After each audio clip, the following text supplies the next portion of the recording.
नमस्कार, सलामत आप स्वागत है आपका एनडीटीवी में और मैं हूं आपके साथ अली अब्बास नकवी। अभी एक सोशल मीडिया पे एक वीडियो वायरल है जिसमें दिखाया जा रहा है एक पेशेंट और डॉक्टर के बीच में हाथापाई हो रही है, लेकिन लोग अभी समझ ही नहीं पा रहे हैं इस वीडियो की आखिर असलियत क्या है। जो डॉक्टर हैं उन्हें इस वक्त में सस्पेंड भी कर दिया गया है और साथ-साथ में एफआईआर तक दर्ज हो चुकी है और वो जो पेशेंट है वो भी अभी इस वक्त में है कि वो भी शायद अभी उनको ऑक्सीजन लग रही है, लेकिन क्या ये हकीकत है इसको हम पूरी तरीके से एनडीटीवी जानेंगे। हमारे साथ खुद बात करने के लिए वही डॉक्टर हैं जिसको आपको पूरी वीडियो में भी दिखे थे, डॉक्टर राघव नरवाला जी। राघव जी, बहुत-बहुत स्वागत है आपका एनडीटीवी में। जी, नमस्कार, नमस्ते जी। सबसे पहले यही सवाल, उस वक़्त हुआ क्या था? ये पूरा आप एक बार में बताएँ। सर देखिए सर, उस वीडियो की 10 से 15 सेकंड की वीडियो में ना सर, सिर्फ़ हुँ, एक छोटा-सा पार्ट आया है सर। हुँ, जो जो मेन घटना हुई, जो जो उससे पहले 5-10 मिनट की बहसबाजी हुई या गहमा-गहमी हुई, वो नहीं आई। जो उसके बाद 200 से 250 लोग आके एक एक हॉस्पिटल के परिसर में आके इतना हंगामा कर रहे हैं, लोगों को डरा रहे हैं, हमें डर का माहौल दे रहे हैं, पेशेंट के ट्रीटमेंट में इतना मुश्किल कर रहे हैं, वो नहीं दिखाया जा रहा। बात सर ऐसे शुरू हुई थी, 25 तारीख को 12 बजे के आसपास एक अर्जुन नाम का मरीज़ हमारे अ, वार्ड में दाखिल होता है। अब हमारा एक रूटीन चेकअप होता है, नॉर्मली हम ऐसा होता है कोई नया मरीज़ दिखता है तो हम जाके उस मरीज़ से पूछते हैं कि आपको क्या दिक्कत है? अपने पुराने रिकॉर्ड निकालो, हमें देखना है क्या दिक्कत है, हम क्या कर सकते हैं आपके लिए? ऐसे करके ये हमारा रूटीन चेकअप होता है। हम यहाँ जी, पे मैं यहाँ पे सीनियर रेज़िडेंट की पोस्ट पे अपने अपनी ड्यूटीज़ करता हूँ। तो हमारा ये एक रूटीन है, ऐसे हम करते हैं। इ इ इसी इसी को पूरा करते-करते इन्हीं अपनी रिस्पॉन्सिबिलिटीज़ को, ड्यूटीज़ को पूरा करते-करते मैं उस मरीज़ के बेड के पास पहुँचा, मैं उसका सीटी स्कैन देख रहा था। जी, तब तक वो पेशेंट फ़ोन पे बात कर रहा था। हुँ, नॉर्मल अपने किसी सहयोगी से बात कर रहा होगा, किसी अपने घरवाले से बात कर रहा होगा। जी, बात करते-करते मेरा ध्यान उसकी शक्ल पे गया। मुझे लगा कि वो पेशेंट तो जाना-पहचाना है। मैंने उससे बड़े आराम से बोला कि, "तू तो देखा-देखा बंदा है, तू क्या यहाँ पहले दाखिल था?" तो हुँ, आगे से उसने बड़ी ही गंदी टोन में और बहुत ही एब्नॉर्मल टोन में उसने आगे से मुझसे ये बोला कि तू करके कैसे बात कर सकता है? मैं ऐसा था कि ऐसा मैंने तुझे क्या बोल दिया भाई? कि मैंने हुँ, तेरे को गलत बोला, मैंने तेरे को गलत टोन में बात की, तेरे साथ गलत बातचीत की तो अलग बात है। इसी बात को वो बोलता रहा, बार-बार चीखता रहा, उस वार्ड में चीखने लगा, शोर करने लगा। उसके साथ एक और सहयोगी था, उसका एक अटेंडेंट था, उससे भी थोड़ी बहुत बातचीत हुई पर मैं उसको ऐसा था कि इतनी तो कोई बात भी नहीं है जितना तू बात को बढ़ा रहा है, नॉर्मल बात है, आराम से बात कर ले, ऐसे-ऐसे करके वो बोलता गया, वो चीखता गया, वो ज़ोर-ज़ोर से बोलता गया। उस वार्ड में उस समय सिस्टर भी आए, उन्होंने भी बोला कि आप ऐसे कैसे बात कर सकते हो? ये नॉर्मल बात करो, इतना भी क्या हुआ है? ऐसे-ऐसे बात बढ़ती गई, बात बढ़ती गई, बात बढ़ती गई और वो चीखता गया और उसने फिर एकदम बोला कि तू अपने बाप से भी ऐसे ही बात करता है? हुँ, ये बात उसने बोली। फिर मैं ऐसे था कि भाई तू पर्सनल क्यों हो रहा है? तूने बात करनी है तो आराम से करना, हम दोनों के बीच में बात हो रही है। ना मैं तेरे घरवालों पे जा रहा हूँ, ना मैं तुझे कुछ गलत बोल रहा हूँ ऐसा, तो तू मेरे घरवालों पे क्यों जा रहा है? फिर ऐसे करते-करते वो गाली-गलौज पे उतर आए। गाली-गलौज के बाद उसने मुझे धक्का दिया और उसके बाद उसने हाथ और लात चलाने शुरू कर दिए। उसके बाद उसने हमारे हमारे नॉर्मल एक बेड के साथ आईवी स्टैंड लगा होता है, उस स्टैंड को पकड़ लिया। उस जैसे ही उसने उसको पकड़ा, मुझे लगा ये तो मेरे पे घातक वार कर देगा। उसके लिए मुझे वो कदम उठाना पड़ा अपने बचने के लिए। उसने मेरे मुँह पे लातें मारी, मेरी छाती पे लातें मारी। उससे पहले वो कर चुका था और उसके साथ वाला फिर वो वीडियो बनानी शुरू करता है। और बाकी जो वीडियो में है वो सब इसलिए मुझे वो कदम उठाने पड़े कि मुझे मुझे और उस परिस्थिति से निकलने का कोई कोई तरीका ही नज़र नहीं आ रहा था, मैं क्या करता?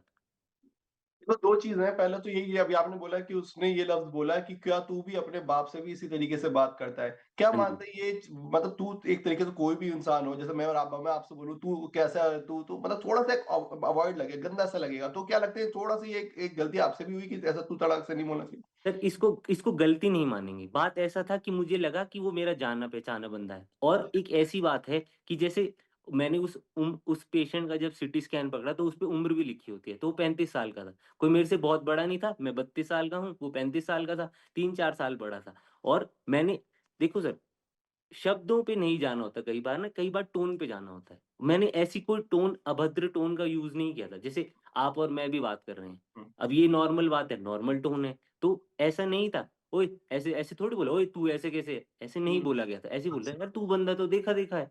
ये हुँ, बात थी।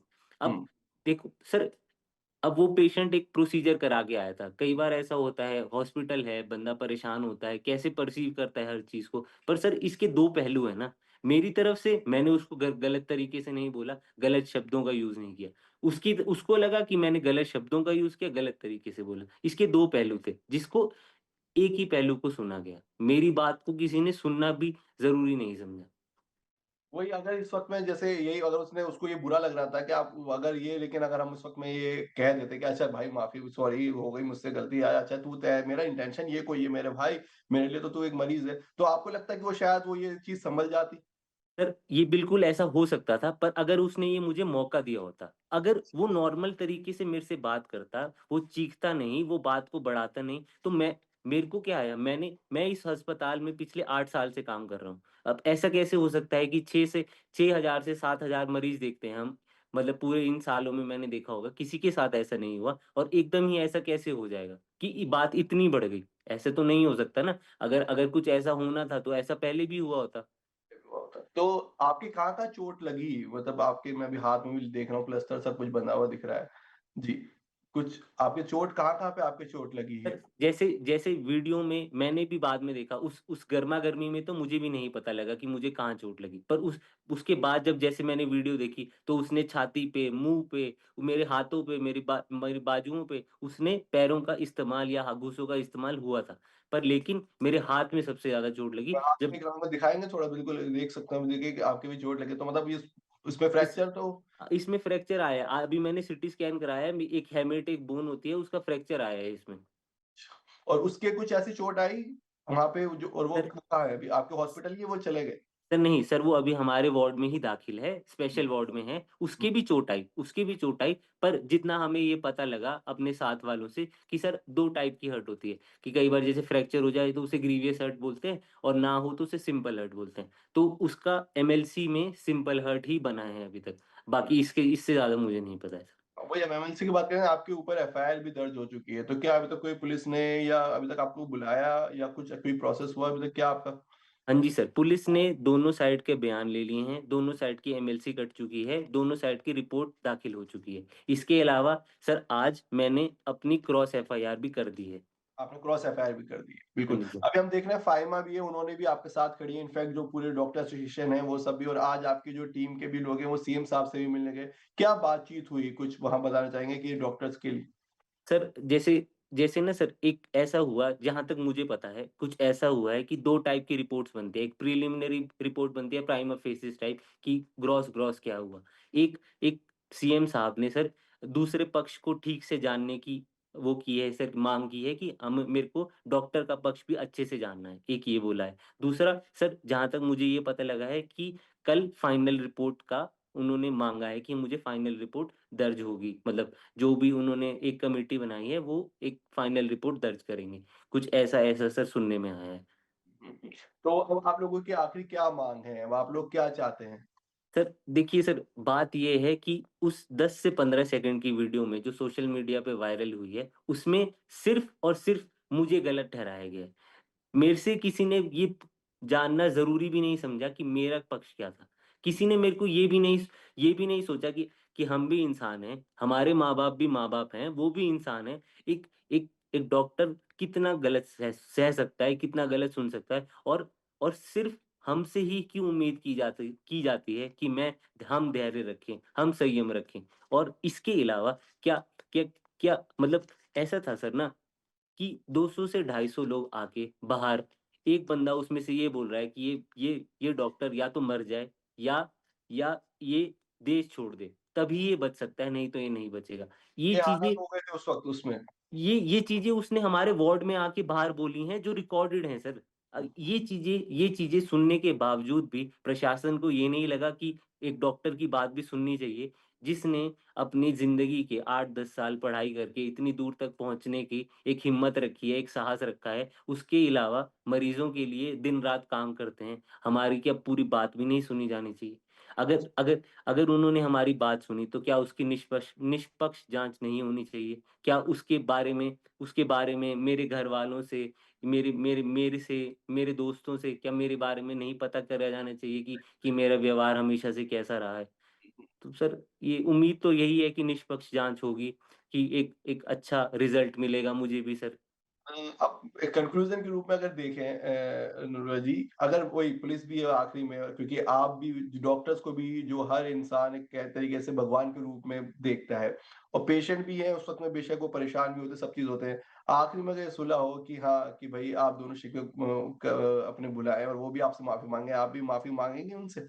और उस सर सुलह खत्म देखिए, ऐसे सर देखो सर, ऐसा होता है ना, तो एक दोनों पक्ष अगर अपनी गलती मान लें और हाँ, ये उम्मीद रखें कि हाँ, कि उस समय जो भी हुआ गहमा-गहमी में हुआ, नहीं होना चाहिए था। आप हम हमारी जो जो जो गलती रही, जो कमी रही, वो यह रही कि मिसअंडरस्टैंडिंग हुई कि अंडरस्टैंड। आपने ये नहीं कहना चाहा था, मैंने ये नहीं कहना चाहा था।